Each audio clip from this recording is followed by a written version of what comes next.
我只想当个正常的男人，你的生活可以。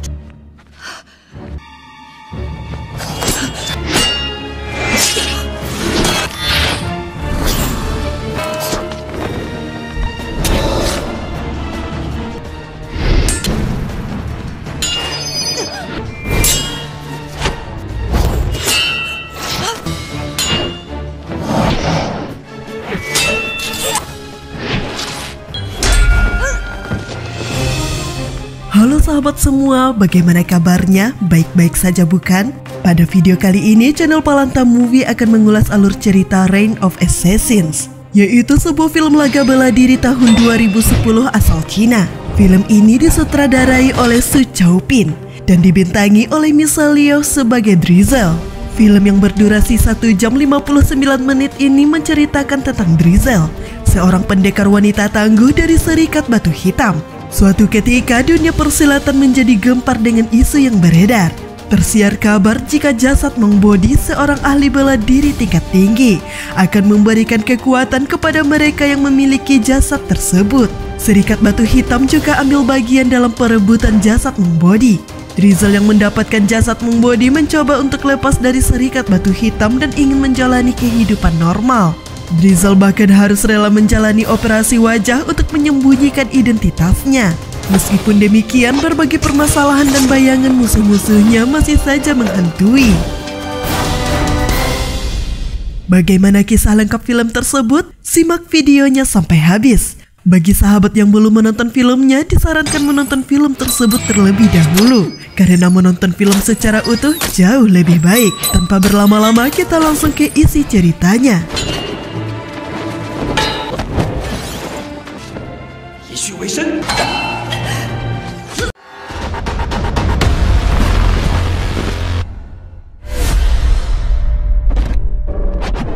Di awal film diceritakan bahwa Mong Bodi berhasil menyempurnakan ilmu silatnya. Akan tetapi setelah dia meninggal, jasadnya dicuri dan dibagi menjadi 2. Beredar kabar bahwa siapa saja yang memiliki jasad tersebut akan menguasai ilmu silatnya, sekaligus menguasai dunia persilatan. Sejak saat itu banyak terjadi pertarungan untuk memperebutkan jasad Mong Bodi. Setengah dari jasad itu saat ini berada di tangan Menteri Zhang Haiduan.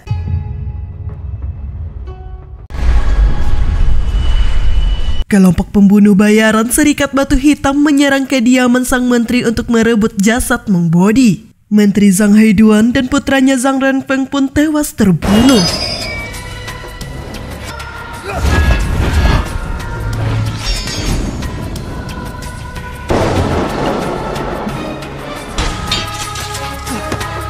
Drizel, salah seorang anggota Serikat Batu Hitam, diam-diam membawa jasad sang Bodi dan menghilang tanpa jejak. Beberapa tahun setelah kejadian itu, Drizel mencoba untuk hidup normal dengan menyembunyikan identitas dirinya. Drizel bahkan mengganti namanya menjadi Zheng Jing dan mencoba membaur dengan masyarakat sekitar. Akan tetapi para pendekar termasuk Serikat Batu Hitam terus berupaya untuk memburu Drizel.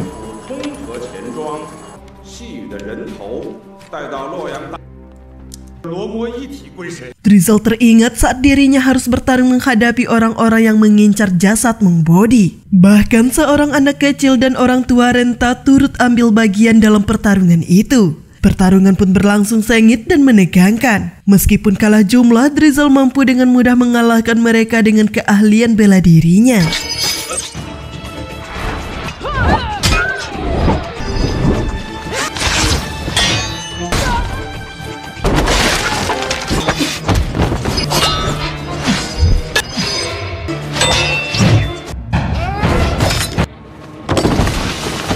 Diceritakan juga masa lalu dari Drizel saat dirinya bertemu dengan seorang pria bernama Zihui. Zihui mengungkapkan 4 kelemahan yang terdapat dalam ilmu bela diri Drizel.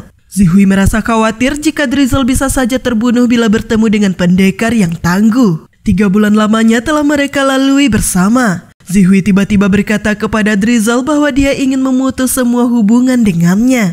Drizel menjadi marah dan pertarungan di antara mereka pun tak terelakkan. Zihui menggunakan jurus pamungkas yang mampu mengalahkan jurus cecaran air milik Drizel. Zihui dengan mudahnya mendaratkan beberapa serangan kepada Drizel.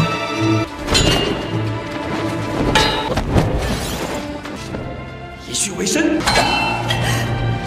Di saat pertarungan memasuki tahap akhir, tiba-tiba Zihui mengarahkan senjatanya ke arah lain dan membiarkan dirinya tertusuk oleh pedang milik Drizel.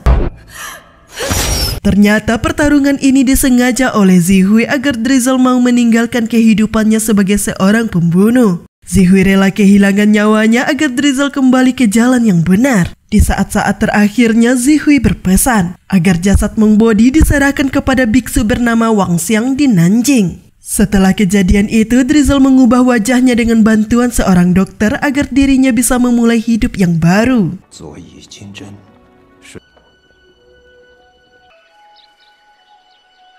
Scene beralih. Serikat Batu Hitam sampai saat ini masih mencari keberadaan Drizel beserta jasad Monk Body. Untuk menggantikan posisi Drizel, Serikat Batu Hitam memutuskan untuk merekrut Ye Zhangking. Ye Zhangking merupakan terdakwa hukuman mati yang didakwa atas kasus pembunuhan berencana. Ye Zhangking diketahui telah membunuh suaminya pada malam pengantin beserta dengan mertuanya. Lian Sheng, anggota dari Serikat Batu Hitam, memalsukan kematian Ye Zhangking. Sehingga dengan demikian, Serikat Batu Hitam bisa merekrut Ye Zhangking dengan mudah.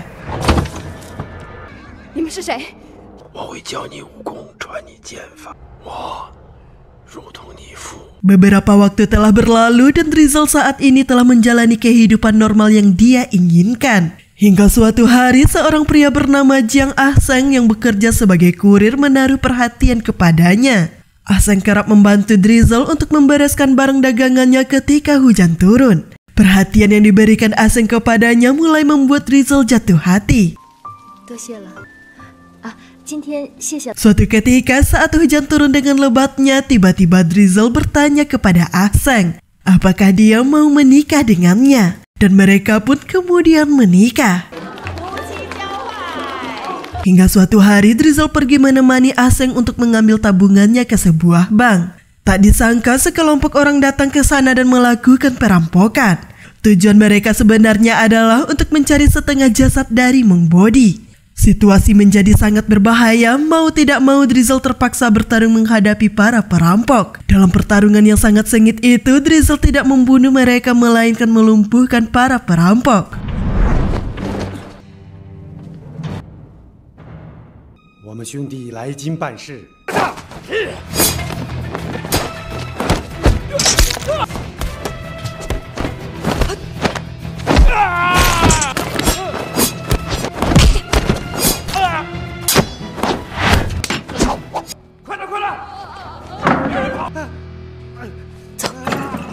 Setelah kejadian perampokan itu, situasi menjadi sangat canggung antara Drizel dan Ah Seng. Akan tetapi, Ah Seng memilih untuk tidak ingin mengetahui masa lalu sang istri.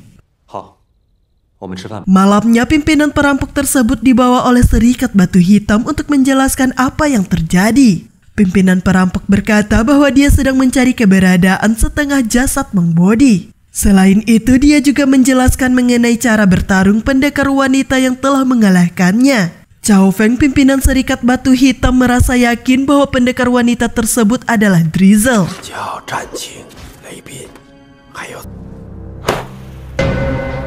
Para pendekar elit dari Serikat Batu Hitam, seperti sang penyihir, Lei Bin dan Ye Zhangking yang baru saja bergabung dipanggil ke ibu kota. Saat ini identitas dari Drizel telah terungkap dan diketahui oleh Serikat Batu Hitam. Pimpinan Serikat Batu Hitam dan para pendekar elitnya datang mengunjungi kediaman Drizel. Sempat terjadi pertarungan antara Drizel dengan Ye Zhangking. Namun pertarungan terhenti di saat pimpinan Serikat Batu Hitam tiba. Chao Feng, pimpinan Serikat Batu Hitam, berkata akan membiarkan Drizel serta suaminya jika Drizel mencarikan untuknya setengah jasad Monk Body.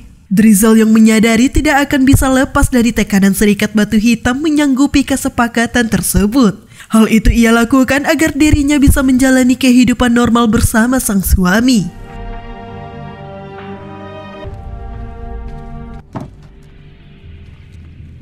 Drizel dan sang penyihir melakukan pengintaian terhadap transaksi untuk setengah jasad Monk Body. Akan tetapi transaksi tersebut merupakan sebuah tipuan, yang mana salah satu pihak sengaja memalsukan setengah dari jasad Monk Body. Sedangkan pihak yang tertipu ternyata benar memiliki setengah jasad dari Monk Body. 再站起来走路，我就杀你！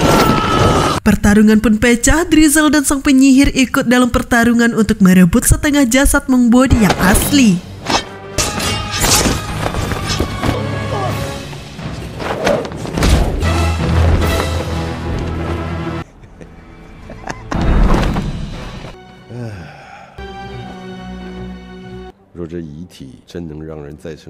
Timbul niat licik dari sang penyihir yang berkeinginan untuk memiliki jasad Monk Body.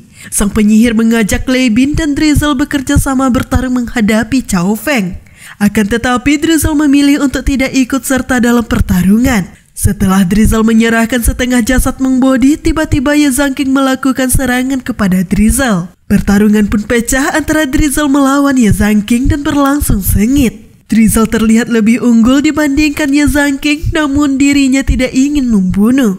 Sementara itu juga terjadi pertarungan antara sang penyihir melawan Chao Feng. Sang penyihir mengeluarkan serangan pedang api yang cukup menakjubkan. Akan tetapi pertarungan itu justru didominasi dan dimenangkan oleh Chao Feng.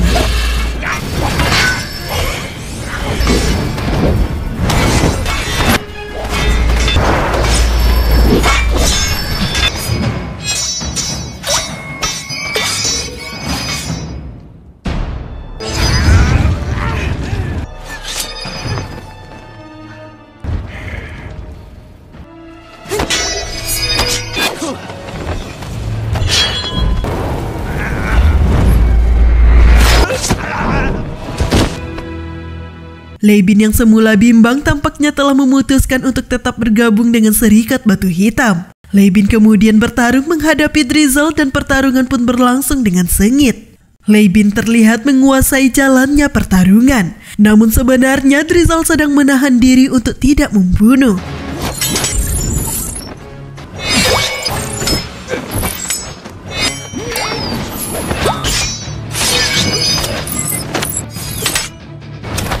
Chao Feng kemudian berkata bahwa tidak mudah bagi Lei Bin dan Ye Zhanking untuk mengalahkan Drizzle. Di sini terungkap jika jurus cecaran air yang dimiliki oleh Drizzle adalah jurus yang diajarkan oleh Chao Feng sendiri. Chao Feng mengatakan ada 4 kesalahan yang dia ajarkan kepada Drizzle dalam jurus cecaran air. Dengan memanfaatkan kelemahan jurus tersebut, Chao Feng dengan mudahnya mengalahkan Drizzle. Situasi yang tidak menguntungkan tersebut mengharuskan Drizzle mundur dari pertarungan. Akan tetapi Drizzle harus rela kehilangan pedang miliknya.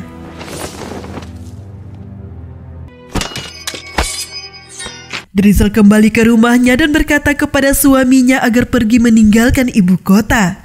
Dia juga mengatakan bahwa semua hal tentang dirinya terkubur di halaman makam kuil Yunhe. Setelah mengatakan semuanya, Drizzle pun kehilangan kesadarannya.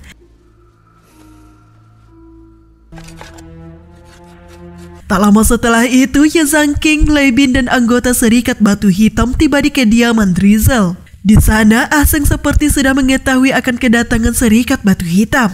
Cukup mengejutkan, Ah Seng sepertinya bukanlah seorang pria biasa. Ah Seng terlihat dengan santai menyambut kedatangan mereka sembari mengasah pedang tua miliknya. Pertarungan sengit pun tak terhindarkan antara Ah Seng melawan Lei Bin. 屋里这么窄，用飞针。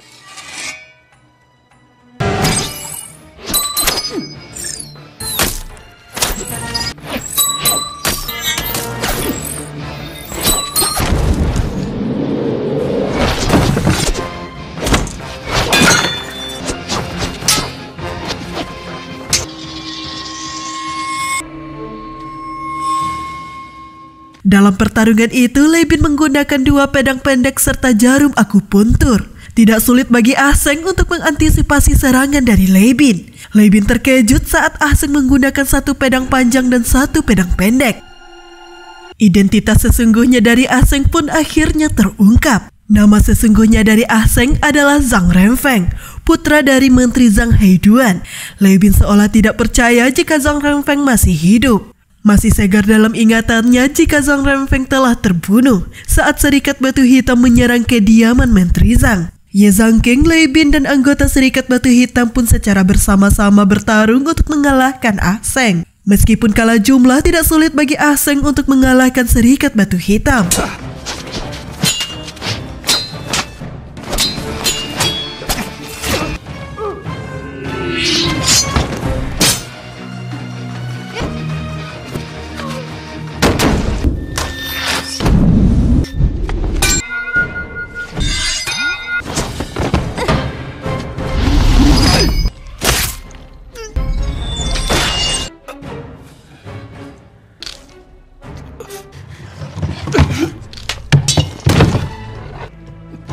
Ye Zhangking mundur dari pertarungan dan meninggalkan pedang yang sebelumnya digunakan oleh Drizel.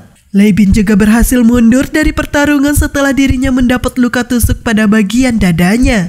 Lei Bin pun tiba di rumah dan melihat sang istri sedang tertidur. Setelah memakan semangkok mie yang telah disiapkan oleh sang istri, Lei Bin pun tewas.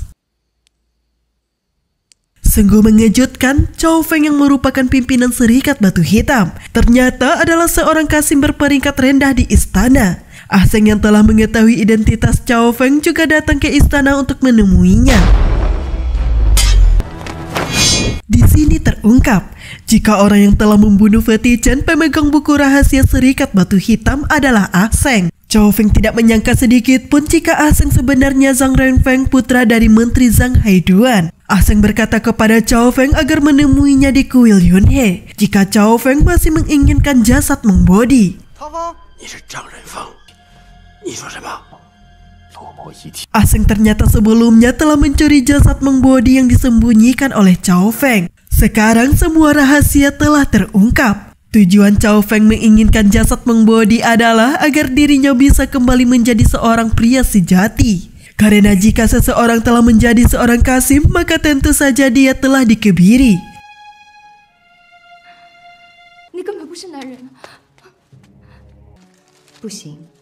Saat ini Chao Feng terlibat konflik dengan Ye Zhangking. Hingga akhirnya Chao Feng mengubur hidup-hidup Ye Zhangking di bawah sebuah jembatan. Selain itu, Drizel dan Ah Seng juga telah mengetahui rahasia di antara mereka. Ah Seng sungguh tak menyangka jika dirinya telah menikahi wanita yang telah membunuh keluarganya.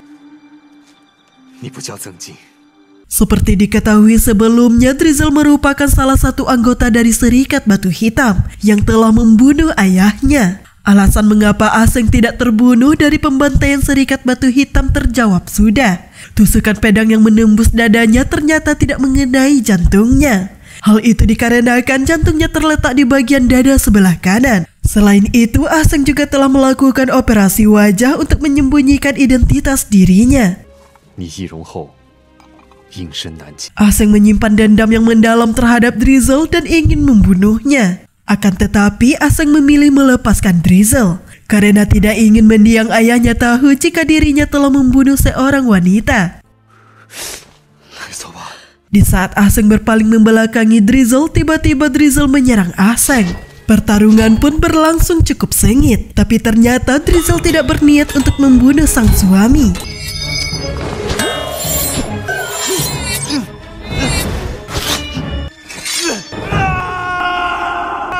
Drizel membuat Ah Seng tidak dapat bergerak dan seolah-olah tewas terbunuh dengan memberinya bubuk kura-kura. Drizel bahkan dengan sengaja menusuk dada bagian kiri Ah Seng agar Chao Feng mengira jika Ah Seng telah mati.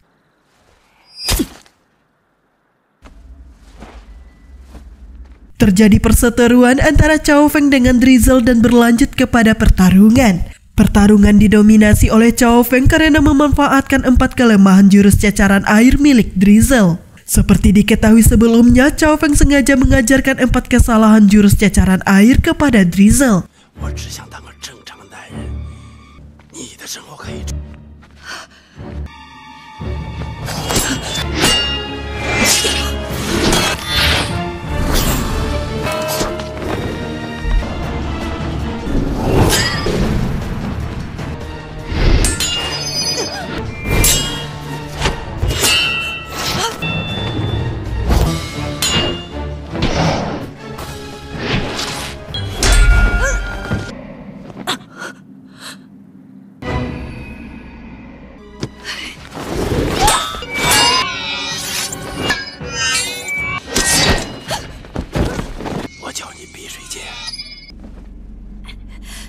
Drizel kemudian teringat 4 jurus pamungkas yang diajarkan oleh Zihui untuk mengatasi jurus cacaran air.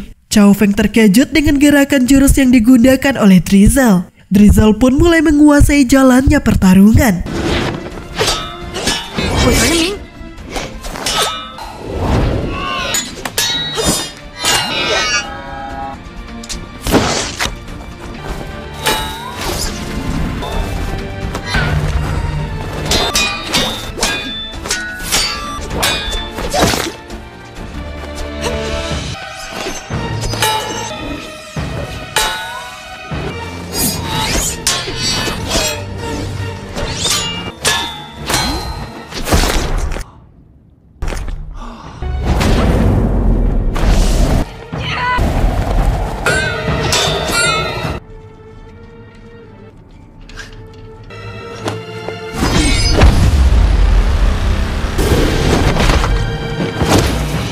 Drizel berhasil mendaratkan beberapa serangan yang cukup fatal kepada Chao Feng. Meskipun demikian, Drizel juga tidak luput dari serangan yang diberikan oleh Chao Feng.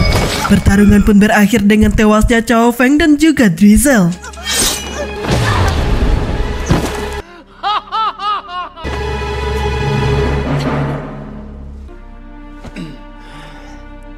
Ah Seng yang telah terbebas dari pengaruh bubuk kura-kura bergegas mendekati tubuh sang istri yang telah tergeletak. Cukup mengejutkan, Drizel ternyata masih belum mati. Di dalam pangkuan sang suami, Drizel berkata kepada Ah Seng agar membuatkan surat cerai untuknya. Sembari tersenyum, Ah Seng berkata bahwa masih banyak tahun yang akan mereka berdua lalui. Film pun tamat. Nah sahabat, demikian alur cerita film Reign of Assassins.